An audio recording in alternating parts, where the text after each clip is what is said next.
दक्षिण सोलापूर तालुक्यात परतीच्या पावसानं भीषण परिस्थिती निर्माण करून अनेक गावांचा संपर्क पूर्णपणे तुटलाय।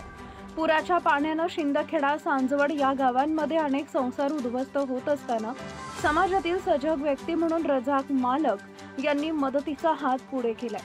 पूरग्रस्तांसाठी रजाक मालक यांचा मदतीचा हात परतीच्या जोरदार पावसामुळे दक्षिण सोलापूर तालुक्यातील अनेक कुटुंब बेघर झाली, जीवनावश्यक वस्तूंचा तुटवडा झाला। या संकट काळात रजाक मालक यांनी शिंदखेडा व सांजवड गावातील गरजूंना ब्लँकेट, खाण्याच्या वस्तूंचा पॅकेट व जेवणाचं किट वाटप करून सामाजिक बांधिलकी जपली। आधार सेंटरमधील प्रशासनाची व्यवस्था पूरग्रस्त लोकांसाठी प्रशासनाच्या वतीनं अहेरवाडी येथील आधार सेंटर मध्ये निवारा व भोजनाची सोय करण्यात आली। त्याच ठिकाणी रजाक मालक यांनी प्रत्यक्ष भेट देऊन पीडितांना दिलासा देण्यासाठी गरजूंना वस्तूंचे वितरण केले।